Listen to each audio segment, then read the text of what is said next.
Power Breakfast. Halo, selamat pagi pendengar dan juga netizen. Apa kabar Anda? Senang sekali saya Berry Hamzah kembali menjumpai Anda dalam program Power Breakfast. Tapi kali ini spesial karena sedikit berbeda. Karena apa? Karena ini dalam rangka ulang tahun El Sinta News and Talk ke-24 di tanggal 14 Februari 2024 yang bertepatan dengan pencoblosan pada pemilu di tahun ini. Nah, ini juga spesial karena 2024 itu katanya Jakarta tidak lagi menjadi tempat upacara bendera kemerdekaan Republik Indonesia. Kabarnya IKN nanti akan menjadi tempat terbaru kita melaksanakan upacara kemerdekaan Republik Indonesia di tahun 2024 ini. Karena itu pagi ini saya sudah bersama dengan Kepala Otorita Ibu Kota Nusantara, Profesor Insinyur Bambang Susantono, MCP, MSCE, PhD. Sudah ada di sebelah saya. Pak Bambang, apa kabar? Selamat pagi. Alhamdulillah baik, selamat pagi. Itu gelarnya nggak usah dibacain. Gelarnya nggak usah dibacain katanya, tapi udah terlanjur saya bacain tadi Pak, komplit ya. Pak, ini saya senang sekali, pagi-pagi spesial dalam rangka ulang tahun El Sinta di program Power Breakfast, kita diterima oleh Pak Bambang. Ini sih masih di Jakarta ya sekarang ya, Betul. di lantai 17, ini namanya apa Pak? Kantor IKN? Kita sebutnya kantor satelit. Oh, kantor satelit? Karena kita formalnya sudah pindah ke Balikpapan dulu. Oh. Jadi mulai 1 Januari kami sudah mencanangkan, mulai kita pindah di Balikpapan. Kan di IKN-nya belum jadi soalnya, kan? Kalau udah jadi baru kita pindah ke sana. Cuman kita punya juga kantor di tengah-tengah konstruksi ya, di area konstruksi kita sebut di hunian pekerja konstruksi. Dan itu akan jadi nanti command control center kita di sana. Nanti deh kapan-kapan kita ajak main-main ke sana ya? Siap. Wah, asik sekali. Nah, ini Pak, pagi-pagi biasanya kalau kita mengawali hari orang Indonesia itu biasanya ngopi atau ngeteh. Pak Bambang pilih mana? Wah, kita ngeteh. Oh, ngeteh biasanya? Ngeteh, betul. Berarti abis ini kita boleh ngeteh Pak ya? Bisa, tenang aja kita atur. Dan itu freshen up ya, istilahnya membuat kita memang lebih seger di pagi hari. Kemudian biasa juga olahraga sedikit, kira-kira 40 menit. Apa olahraganya? Kita jalan, saya jalan dengan istri biasanya. Oh. Di sekitar rumah, di Balikpapan pun juga kami lakukan itu. Berarti ini udah bolak-balik terus dong Pak? Iya, udah Jakarta kayak yoyo katanya. sini sana gitu ya. Per berapa hari dalam seminggu Pak bolak-balik ke Balikpapan? Hampir setengah-setengah ya saya kira gitu. Karena banyak juga yang harus dilakukan di lapangan, misalnya koordinasi lapangan, menerima beberapa delegasi yang ingin melihat langsung seperti apa sih kondisi lapangan kan gitu. Saya selalu menyatakan bahwa seeing is believing gitu. Silahkan lihat lapangan. Dan biasanya delegasi itu begitu lihat apa yang terjadi di lapangan, mereka lebih yakin. Calon investor lebih yakin juga untuk masuk gitu ya. Itu sebenarnya. Nah, ini nanti kita cerita sedikit ya. Saya dengar-dengar belum lama ini ada pemerintah Finlandia yang juga katanya kerjasama nih dengan IKN. Tapi itu nanti kita korek-korek sedikit nanti. Saya mau gali lebih dalam secara pribadi, Pak Bambang. Kalau tadi katanya bolak-balik ke Balikpapan, berarti keluarga ikut juga Pak bolak-balik? Atau jangan-jangan sudah tinggal di sana? Ya kebetulan kan saya tinggal berdua istri nih, karena anak-anak sudah besar. Iya. Kalau istilah orang asing sudah jadi empty nest. Empty nest itu sangkar yang kosong. Anak-anak burungnya udah pada punya ini sendiri-sendiri, keluarga sendiri gitu ya, dan beraktivitas sendiri. Jadi tinggal berdua dengan istri dan saya selalu sama-sama. Apakah di Jakarta atau di Balikpapan ya, kita ya kayak bareng ada dua yoyo jadi kan. Jakarta, Balikpapan gitu. Sudah mulai membiasakan sarapan ala-ala di Kalimantan atau masih ke bawah yang ada di Jakarta, Pak? Nah, kalau ke sana memang ada beberapa makanan yang khas ya. Jadi kita pengen nyoba di sana juga, misalnya nasi kuning gitu ya, nasi kuning yang khas Balikpapan, Samarinda di sana. Jakarta beda ya nasi kuningnya ya? Beda. Rasanya juga beda gitu ya. Kalau di sana banyak ikannya. Ikannya itu yang bikin enak gitu ya. Kalau di sini kan lain, raciannya itu banyak. Iya. Gitu. Nasi kuning biasanya kalau sarapan, kalau di Balikpapan. Ya, tapi biasanya kami ringan ya, karena mungkin lebih ke arah kesehatan ya. Jadi kita sudah membatasi diri untuk tidak makan yang ekstensif begitu ya. Secukupnya yang bisa jadikan bekal pada hari itu, olahraga yang cukup, tidur juga insya Allah cukup, walaupun kadang-kadang mimpinya juga mimpi tentang IKN gitu ya, saking banyaknya gitu kan. Tapi ya itu, kita mencoba untuk tetap bergaya hidup sehat, dan karena IKN juga nantinya akan jadi kota yang akan dituju oleh para Gen Z dan milenial, harapan saya menjadi kota yang benar-benar sehat. Gitu. Ini banyak milenials nih, pendengar dan juga netizen, kalau Anda berkunjung ke kantor satelitnya IKN di Jakarta, di lantai 17, ini apa, Menara Mandiri ya. Ini banyak millennials, banyak Gen Z juga. Jadi saya merasakan ini kayaknya seirama, karena saya juga masih milenial sebetulnya ya. Dapat vibe-nya ya. Dapat sama, vibes-nya, kan? asik banget nih Pak kantornya, luar biasa. Ini kurang lebih nanti IKN akan seperti ini? Iya. Kantornya nanti? Betul. Gitu. Dan kita kan memang diinginkan mempunyai cara kerja baru, new working style, new lifestyle, dan juga new learning style. Jadi ini jadi promo nih ya. Nggak apa-apa dong. Hidup di sana itu sehat, bisa umur lebih panjang, airnya bisa diminum, air quality index-nya sangat baik dibanding Jakarta, kemana-mana bisa berjalan 10 menit, ya. Angkutan public transportnya juga bagus, so digitally connected ke mana saja di dunia. Jadi bayangin kita bisa apa yang disebut work and vacation, ada istilah baru nih, vocation. Workation. Work dan vacation. Kan biasanya kita staycation ya. Iya. Kalau di sana nggak, workation gitu. Kerja tapi sambil liburan. Sambil liburan. Liburan tapi sambil kerja. Betul. Itu kayaknya work-life balance tuh jadinya. Yes, harus. Work-life harus balance. Gitu. Jangan-jangan nih Pak Bambang work-life balance-nya udah mulai tertata juga nih Pak, gara-gara itu? Belum. Masih terlalu banyak yang harus dilakukan di sana. Sampai ngigo pun nanti kan gitu kan. Nah, kalau di Jakarta, aktivitas awal bangun tidur ngapain Pak? Biasanya ya itu tadi. Kita minum teh sebentar, nyalain TV gitu ya. Kemudian ngecek sebentar kalau ada berita-berita gitu ya. Sarapannya itu duluan berarti? Betul. Dengerin El Sinta nggak? Nah, kalau udah masuk mobil biasanya langsung trek. Update dan terus itu ya? saya lakukan sebenarnya sudah dari dulu. Oh. Mas, jadi pada waktu saya di perhubungan juga dulu, kalau ingin tahu mana macet mana enggak, misalnya gitu ya, ada berita apa nih hari ini, kan tune in sama El Sinta gitu. Terutama juga pada waktu dulu ya, kalau Ramadan. Wah itu Ramadan. Kalau saya dulu kebetulan Wakil Menteri Perhubungan, jadi sering ngecek kan kemana-mana. Iya. Nah itu mitranya El Sinta. Iya. Jadi dari dulu udah top lah ya. Tenang Pak, nanti pindah ke IKN bisa dengerin juga, tapi via streaming. Gitu jadi ya? tenang aja. Kenapa harus streaming? Kenapa nggak langsung di sana kan gitu? Wah boleh tuh nanti diobrolin lagi ya. Gitu ya? Oke, kayaknya kita jeda dulu deh. Kayaknya makin asik nih kalau kita ngomongin setelah ini tentang ibu kota Nusantara.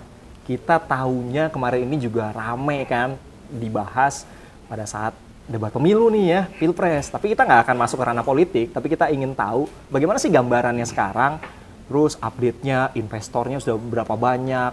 Dengar-dengar katanya investornya itu dari dalam negeri. Yang dari luar negeri gimana nih? Nah, tadi ada kaitannya nggak dengan apa yang saya bilang? Finlandia, apa sih hubungannya? Nanti kita akan bahas, tapi setelah yang berikut ini. Power Breakfast. Oke, pendengar dan juga netizen, kita balik lagi. Masih dalam Power Breakfast spesial dalam rangka hari ulang tahun El Sinta News and Talk ke-24 di tahun 2024 ini. Saya masih bersama dengan Pak Bambang Susantono, Kepala Otorita IKN. Orang taunya kalau ibu kota itu dipimpinnya sama gubernur. Ini sama kepala badan otorita, Pak. Kenapa begitu sih, Pak? Nanti tetap akan ada gubernurnya atau enggak sih? Gimana tuh, Pak? Itu pertanyaan sejuta umat itu. Dan orang selalu mengaitkan dengan, dalam tanda petik, permasalahan yang terjadi di Batam ya. Iya. Karena Batam kan ada badan otoritanya, kemudian terjadi tumpang tindih antara otorita dan pemerintah daerah. Nah, tapi yang memang unik untuk otorita Ibu Kota Nusantara ini, kita sebutnya genus baru. Ini lucu loh, artinya dia disebut kementerian lembaga iya, disebut Pemda juga iya. Jadi ini dua-duanya masuk.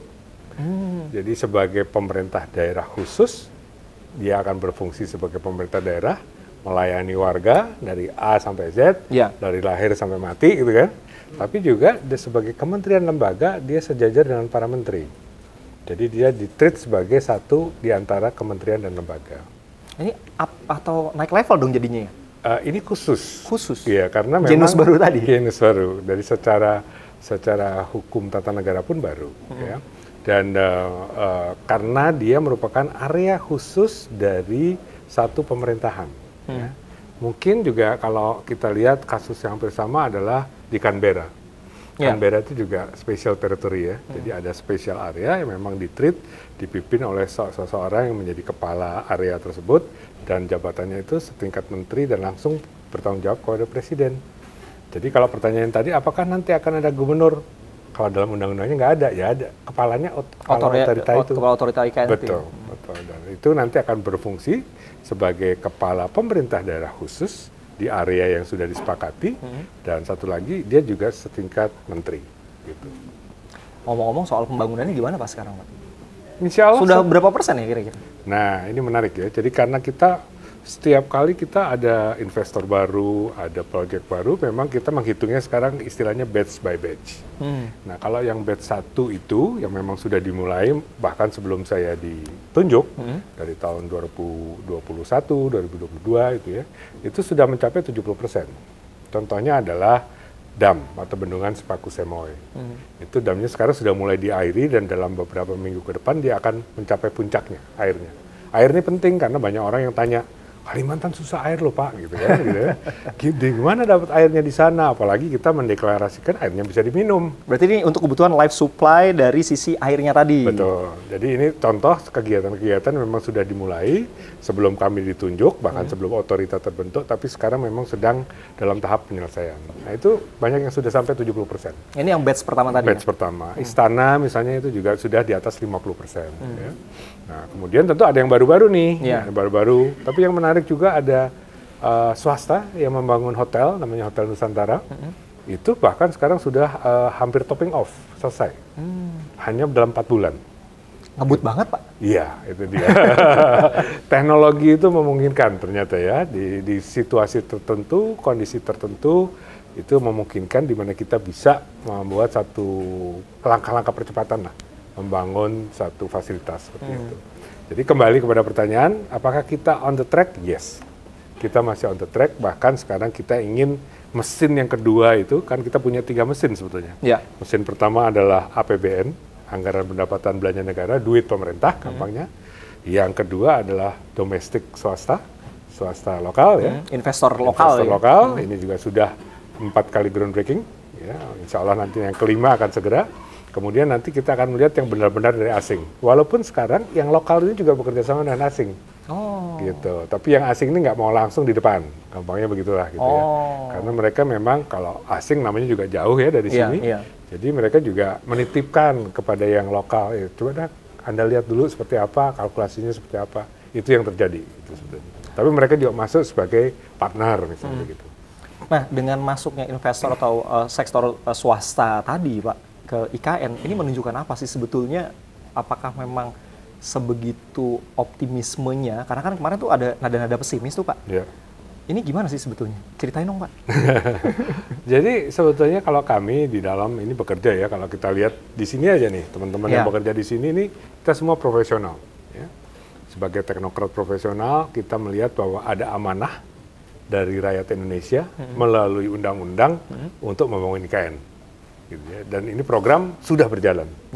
Sehingga tugas kami adalah sebaik-baiknya kami melakukan koordinasi sehingga apa yang sudah di-spending, sudah dikeluarkan oleh negara, itu akan semaksimal mungkin untuk kepentingan masyarakat. Kan gitu ya. Jadi yang kita lakukan sekarang adalah mencoba tadi sesegera mungkin melakukan satu perencanaan yang bisa dilihat secara transparan, accountable, dan itu tidak hanya kami tapi diawasi oleh dunia. Ya, jangan lupa kita standar-standar internasional nih semuanya. Ya, saya ambil contoh misalnya kita punya peta jalan untuk perubahan iklim. Itu baru pertama di Indonesia. Kota yang punya itu. Baru Nusantara yang punya. Jadi bagaimana langkah-langkah kita setiap tahun, 2 tahun, 3 tahun, 5 tahun, hingga 2045 untuk benar-benar net zero istilahnya. Indonesia sendiri 2060 loh. Kami di depan nih, 2045 sudah mencanangkan kita ingin menuju ke sana ya? Iya. Gitu. Dan itu sangat diapresiasi dunia. Kami meluncurkannya di Dubai pada waktu pertemuan perubahan iklim ke-28 Desember lalu. Luar biasa sambutannya, luar biasa dukungannya, makin banyak masyarakat internasional yang semula skeptis tadi, inilah ngerusak hutan lah, apalah gitu ya. Justru ngeliat ini loh, kok enggak gitu kenyataannya. Nah, yang lain adalah misalnya peta jalan untuk SDG, Sustainable Development Goal. Bagaimana kota ini menjadi kota yang ramah anak, bagaimana kota ini menjadi kota yang ramah disabilitas, ramah terhadap wanita misalnya gitu ya. Bagaimana kita mencapai target tadi, air bisa diminum, kemudian sampah itu nanti bisa dikelola dengan baik melalui recycle, ya. Itu semua ada di sana. Ya. Dan insya Allah kita akan meluncurkan di PBB ini. Jadi apa yang kita dapat sekarang adalah membuat satu perencanaan yang sangat sound, yang dengan international standard, sehingga masyarakat semua bisa melihat dan yakin kita ini menuju transformasi sesuatu loh di depan. Gitu. Dan kota ini bukan kota buat saya nih, mungkin juga buat generasi Anda juga bukan, tapi the next generation 2045 ya. Karena kita bangun kota itu kan nggak bisa 10-15 tahun. Saya nggak bisa panggil Aladin kan, gosok-gosok jadi kan nggak bisa, nggak bisa abrakadabra. Jadi step by step, tapi kita punya satu perencanaan yang matang. Gitu. Saya sempat baca, ada 8 prinsip ibu kota negara. Ini masuk tadi ke prinsip SDGs tadi. Salah satunya adalah mendesain kotanya ini sesuai dengan kondisi alam gitu. Betul. Bisa diceritain nggak Pak? Ini saya baru spill yang 1 tuh Pak, 7 belum? Jadi kalau teman-teman ini ke lapangan, tentu akan melihat bahwa kondisinya sangat berbeda dengan kondisi di Jakarta. Iya. Atau kota-kota pada umumnya di Jawa ya. Karena yang pertama konturnya atau topografinya itu naik turun. Yang kedua memang di lokasi tersebut terdapat hutan tanaman industri, bukan hutan tropis ya, hutan tanaman industri. Artinya apa? Hutan ini memang hutan yang nantinya akan dipanen oleh satu perusahaan yang diberikan konsesi. Jadi kalau ada anggapan bahwa kita membangun di tengah hutan belantara lebat, kita merusak hutan, justru yang kita lakukan sebaliknya sekarang. Bukan dibabat berarti? Bukan dibabat, tapi malah dihutankan kembali nanti. Itu yang kita sebut program reforestasi.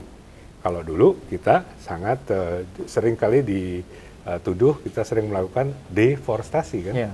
Hutannya digundulin segala macam. Justru kita ingin mengembalikan itu. Itu sebabnya beberapa organisasi internasional, PBB bahkan dengan 13 anak-anak organisasinya itu mensupport kami. Karena dia tahu apa yang kita lakukan ini adalah mengembalikan kejayaan hutan-hutan tropis di dunia sebagai paru-paru dunia. Itu contohnya. Jadi kalau kita lihat di lapangan, memang orang nggak kebayang ya kalau di Jakarta ya. Kalau di sana memang hidupnya enak gitu. Enjoy banget, hijau gitu ya, hawanya enak, segala macam. Dan pemandangannya juga pemandangan yang orang-orang Jakarta biasanya nyarinya harus ke luar Jakarta tuh, harus ke Sentul, kemana-mana gitu ya. Jauh-jauh banget Pak. Kalau di sana kan depan mata gitu ya. Bayangin kalau kita bisa lihat itu di depan mata, tapi kita bisa calling, WA call misalnya dengan orang-orang di seluruh dunia. Di Tokyo, di London, di Amerika gitu ya. Dengan digitally connected yang bagus. Itu yang akan kita lakukan di sana. Rujukannya apa sih Pak sebetulnya dan juga urgensinya? Kenapa kita sebetulnya harus pindah ke IKN? Ibu kotanya itu harus pindah kenapa? Apakah kondisi Jakarta itu memang sudah tidak layak lagi sebetulnya untuk dijadikan ibu kota dengan problematikanya ya? Misalnya tadi macet, air bersihnya, air permukaan tanahnya yang semakin terbatas, sementara jumlah penduduk kita tahu lah ya, komuter dari Jabodetabek itu luar biasa, mereka kebanyakan kerjanya di Jakarta gitu. Atau dari aspek pembangunan, Pulau Jawa ini kalau dibangun ya mungkin sentralnya di Pulau Jawa gitu Pak. Itu yang jadi alasan kenapa kita harus pindah. Ya, studi itu sangat ekstensif ya, bahkan sebelum saya ditunjukkan dari tahun 2019, atau bahkan kalau kita ke belakang lagi kan memang sudah ada banyak upaya-upaya untuk memindahkan ibu kota ya. Nah, tapi dari zamannya Bung Karno ya? Dari zaman founding fathers kita, Bung Karno ya gitu. Saya nggak akan masuk ke sana, tapi yang saya ingin katakan adalah kita ingin nggak sebagai bangsa Indonesia di tahun 2045, pada waktu kita merayakan 100 tahun kemerdekaan kita tuh pengen punya kondisi di mana kita sudah mentas, sudah lulus dari negara berpendapatan menengah, jadi negara berpendapatan tinggi. Pengen dong gitu kan? Iya. Untuk melakukan itu nggak bisa kalau kita tetap berpegang kepada semua yang berada di Jawa kan. Kita harus buka pusat-pusat pertumbuhan baru. Dan itulah sebabnya mengapa kita buat satu ini di Kalimantan. Gitu ya. Sehingga nanti ini nggak berdiri sendiri nih. Buat ibu kota baru nih nggak cuma buat ibu kota baru, tapi sebetulnya bagian dari transformasi kita ke depan di 2045 untuk menjadi bangsa yang berpendapatan tinggi, bangsa yang maju, bangsa yang lebih dapat berbicara di forum global dan internasional. Nah itu sebabnya kita membuat satu pusat pertumbuhan baru Jadi kota yang kita buat ini, Mas, bukan hanya kota biasa, tapi ibu kota. Yang pertama itu. Bukan hanya ibu kota biasa, tapi juga ibu kota kelas dunia. Bukan hanya kota administratif, tetapi dia juga fungsi menjadi super hub ekonomi kita. Ya, jadi di sini nanti dibayangin, nah, tadi misalnya ada pusat-pusat financial center, economic center, bahkan beberapa industri-industri kelas dunia yang akan kita tumbuhkan hingga 2045, sehingga ini bisa menjadi satu lokomotif baru untuk Indonesia pada saat kita ingin merayakan 100 tahun kemerdekaan kita. Gitu. Itu yang mendasari sebenarnya. Nah, ngomong-ngomong tadi kita udah bicara tentang investasi, terutama dari pengusaha-pengusaha lokal ya, dalam negeri nih. Memang sengaja begitu Pak, yang mau diutamakan karena ini adalah ibu kota negara, ibu kota Nusantara, dan prinsipnya adalah pembangunan yang merata, karena itu yang didahulukan adalah anak-anak dalam negeri. Ya. Begitu. Mas Berry, sebetulnya kan kita buka juga buat semua ya. Tetapi kita tahu juga ada area-area di mana kita ingin agar kita sebagai bangsa Indonesia sendiri yang memulai, yang memberikan contoh, yang memberikan keyakinan, confidence kepada dunia bahwa we really mean business gitu namanya gitu ya. Yeah. Artinya ya kita lakukan dari kita dulu dong. Dari kita dulu pun pemerintah maju duluan kan? Yeah. Karena juga mereka tanya, lu mau investasi mana? Lu udah taruh duit belum? Kampanye gitu kan. Gitu, ya. Nah, gitu kan Mas Ferry. Jadi pemerintah masuk duluan, sudah terbentuk satu ekosistem, domestik masuk, kemudian sekarang kita lihat sudah 47,5 triliun investasi publik dan swasta di luar yang sudah diinvestasikan oleh Kementerian PUPR misalnya ya. Itu tentu akan memberikan keyakinan Mas Ferry bahwa kita memang ingin membangun ini secara serius. Itu sebabnya tadi, misalnya tadi pagi atau kemarin, itu banyak yang berbondong-bondong datang ke sini, investor internasional. Ada MOU gitu ya. Nah, gitu. Termasuk Finlandia itu ceritanya gimana tuh Pak? Ya, kalau Finland ini kan terkenal beberapa hal nih. Satu, ini kota yang paling, negara yang paling happy di dunia. Ya, the most happiest country. On earth. Yeah. Jadi bukan di Disneyland tuh katanya. Di sini kan bilangnya we are the most happiest place in the world kan, tapi ternyata Finland. Nah, kita bisa belajar dan IKN Nusantara tidak ingin hanya menjadi kota yang layak huni, yang enak, tadi kan asik, orang di sana bisa vacation, tapi juga dicintai. Warganya tuh cinta gitu sama kotanya ini gitu. Gimana caranya? Kita belajar dari Finland sebagai kota yang bisa memberikan sesuatu sehingga warganya tuh benar-benar happy. Caranya gimana? Misalnya bagaimana kita melakukan survei, bagaimana kita melayani warga, bagaimana kita umpan baliknya tadi bisa memperbaiki layanan dari kota itu terhadap warganya, kita belajar. Gitu, dari Finland. Itu satu ya. Yang kedua, juga Finland ini terkenal salah satu negara yang paling bagus edukasinya, Mas Ferry. Yeah. Ya, pendidikannya paling bagus. Ya. Kita juga ingin belajar bagaimana human capital kita. Jangan lupa, kota itu dibuat bukan hanya untuk fisik. Kota ini tergantung pada mereka yang hadir di situ, yang hidup di situ. SDM-nya ya? Iya, orangnya. Orangnya. Kan Shakespeare bilang, what is a city but it's people. Iya, iya. People, gitu kan, masyarakatnya, orangnya. Itu yang kita kejar. Jadi, banyak juga ya, ini saya cerita aja, karena sebelum ini kan saya berada di tugas di lembaga internasional, saya sering ke berbagai kota di Asia, bahkan di dunia. Kadang-kadang kita jumpai kota yang bagus fisiknya tapi garing. Nggak dapet nih vibe-nya gitu ya, ambience-nya nggak dapet nih, vibrant-nya nggak dapet. Ada kota yang biasa-biasa aja tapi asik. Nah itu yang kita ingin ciptakan. Jadi di IKN ini nanti tidak hanya livable tapi juga lovable. Nah untuk itu juga tadi education juga atau pendidikan salah satu yang kita akan genjot benar, dan salah satu negara yang kita refer untuk kerjasama adalah Finland. Nah yang ketiga adalah teknologi baru untuk smart city. Kota ini akan jadi kota cerdas nih. Kemana-mana nanti kita cashless, pakai apps, mau naik angkutan umum nanti tinggal nge-tap gitu ya. Tapi juga ketahuan kalau di mana-mana gitu kan, semuanya ada tercapture kita ada di mana gitu ya. Betul. Tapi itu untuk kepentingan warga semua gitu. Tapi pelayanannya harus pelayanan yang prima secara digital itu. Saya ngebayanginnya kota yang modern tapi tetap menyatu dengan alam. Wah, bener nggak sih Pak kayak gitu Pak? Yes. Itu yang paling gampang lah. Jadi Menyatu dengan alam itu artinya kita enjoy dengan semua kekayaan alam, sesuatu yang bisa kita nikmati, sesuatu yang kita bisa rasakan, sesuatu yang kita bisa benar-benar membuat kita lebih happy. Gitu. Makanya lovable city kan, kota yang dicintai gitu. Wah, nanti pekerja-pekerja di IKN tadi workation Pak ya? Yes. Kerja sambil liburan tapi kerja gitu. Itu nggak kebayang tuh dengan kondisi kalau kita ngebayangin beberapa tahun ke depan itu terjadi di Jakarta misalnya dengan kepadatan penduduk dan lain sebagainya. Tapi ngomong-ngomong, emang Pak Bambang betah Pak di IKN? Ya kan, kita yang menciptakan itu. Kita ingin membuat sesuatu yang ke depan, kita buat kota ini benar-benar jadi asik lah gitu ya. Nonton bisa, nanti ada teater untuk stand up comedy gitu kan. Ada tempat ruang terbuka hijau sambil sore-sore, kita ngopi, ada orang di sana main gitar, jam session. Training center timnas juga di sudah Kalimantan ada di sana. Sudah ada ya. Kemarin itu groundbreaking ya. Ya. Dan mungkin dalam 2-3 bulan lagi kita akan melihat 2 lapangan sudah bisa dipakai. Jadi kita bisa lihat teman-teman yang timnas itu nanti pada latihan di sana ya? Gitu kan.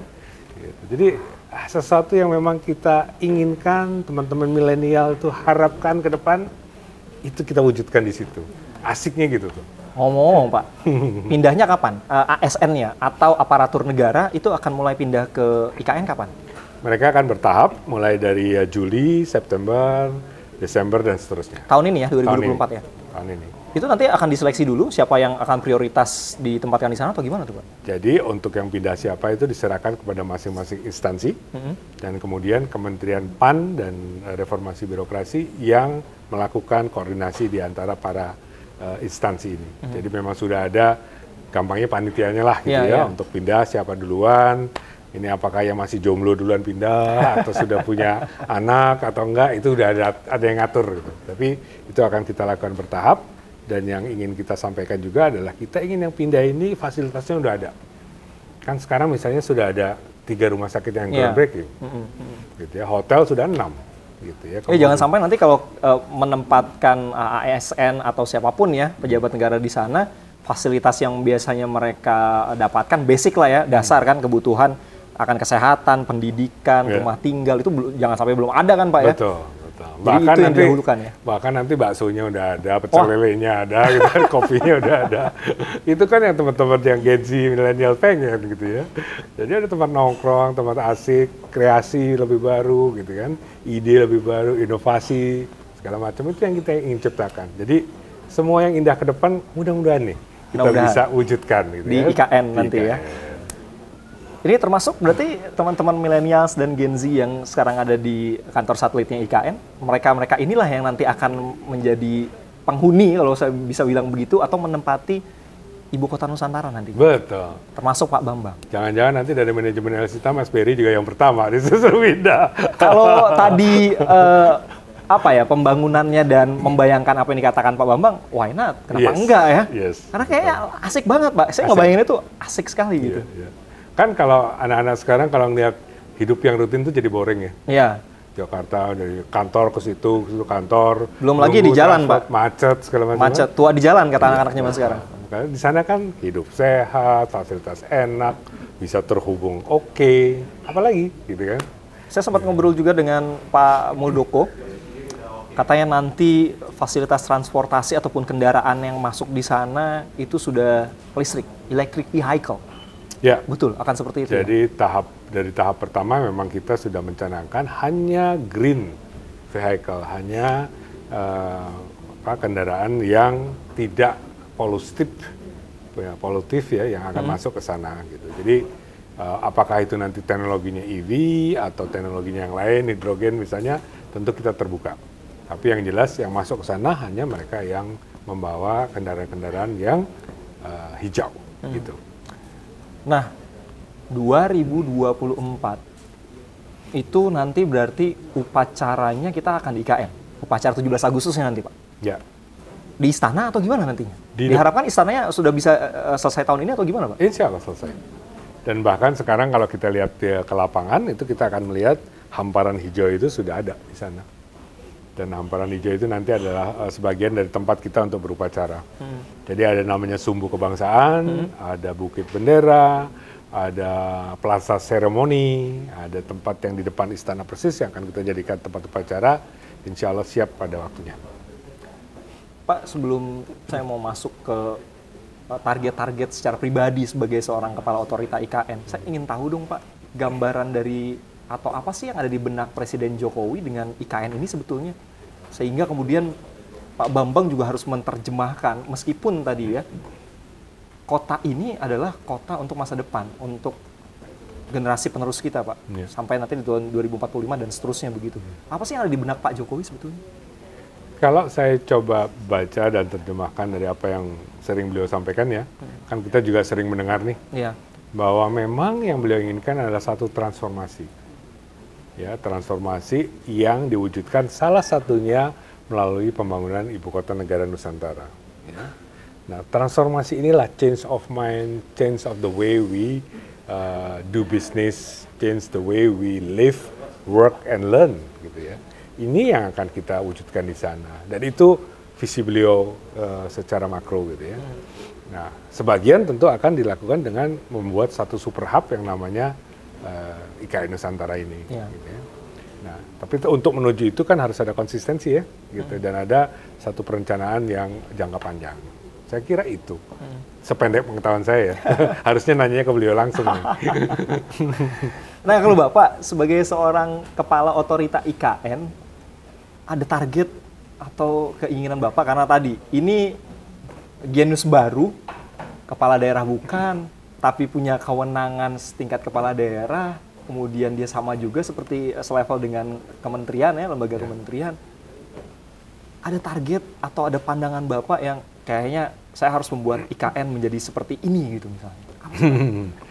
Ya, sebetulnya sudah cukup lengkap dari kerangkanya ya. Undang-undangnya ada, peraturan pemerintahnya ada, peraturan presidennya ada.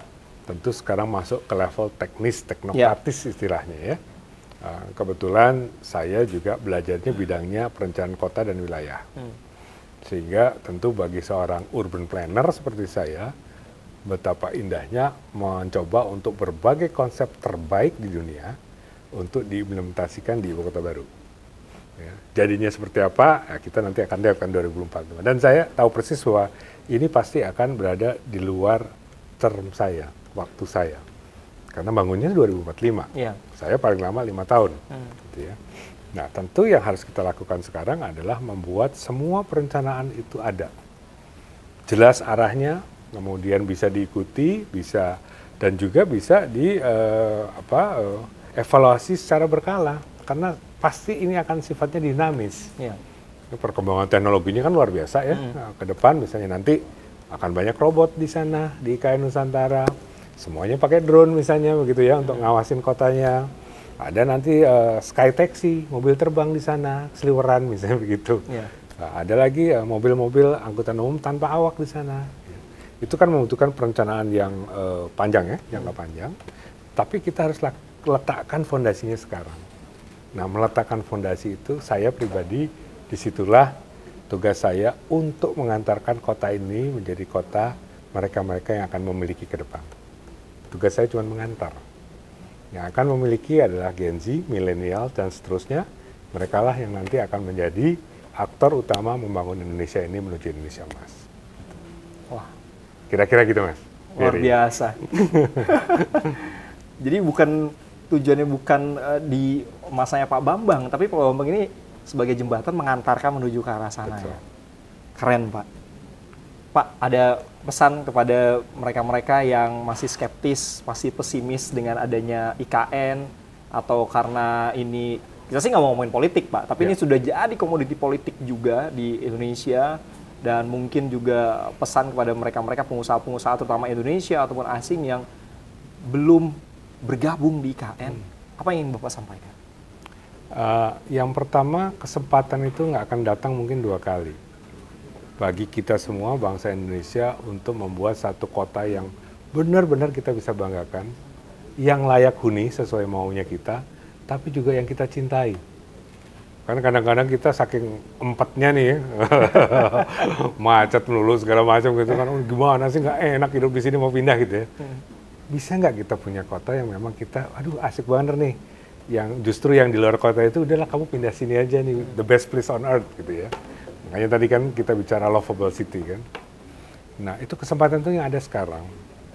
Dan kesempatan itu juga tidak serta-merta terjadi begitu ya. Harus didukung oleh semua pihak. Nah, untuk itu saya pribadi sih ingin semua pihak merasakan bahwa Nusantara itu adalah milik kita loh, gitu. Milik kita bersama nih, bukan milik sebagian golongan, sebagian masyarakat, tapi kita semua ingin mewujudkan ini sebagai satu keinginan cita-cita kita ke depan, suatu transformasi Indonesia ke depan, ya. Sehingga kita menjadi bangsa yang bisa dilihat oleh seluruh dunia. Saya bayangkan begini Mas Ferry, kalau nanti kita punya kota yang benar-benar jadi acuan, bukan hanya buat Indonesia tapi buat dunia, saya kira kita akan benar-benar disegani di seluruh dunia itu satu. Nah, mewujudkan itu nggak bisa kita setengah-setengah gitu menurut saya. Ini harus semua pihak, kita harus participatory planning, kita harus libatkan dan juga dukungan dari semua pihak itu. Saya senang nih Mas Ferry, saya ambil contoh sedikit aja. Kemarin kita buat satu program yang tiba-tiba muncul oleh masyarakat, namanya Green Pesantren. Wah, lucu nih. Dan itu ternyata dari masyarakat, oleh masyarakat untuk masyarakat di IKN. Ada satu pesantren yang awalnya mereka hanya menyediakan lahan untuk ditanami kembali, reforestasi tadi, yang gundul-gundul itu ditanami. Tapi ternyata setelah para pihak ini masuk, ada teman-teman dari benihbaik.com, Jejakin, ada Kata Data, bahkan yang lain, masuk, ayo kita transformasi. Pesantren ini kita jadikan vehicle, alat untuk mencapai satu tujuan yang lebih besar.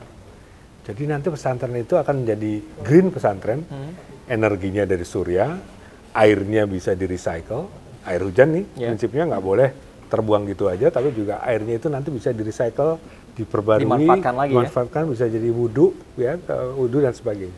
Kemudian sampahnya di-recycle juga dan seterusnya. Ini contoh aja bagaimana kita melihat sekarang ini begitu banyak upaya teman-teman dari masyarakat yang ikut serta.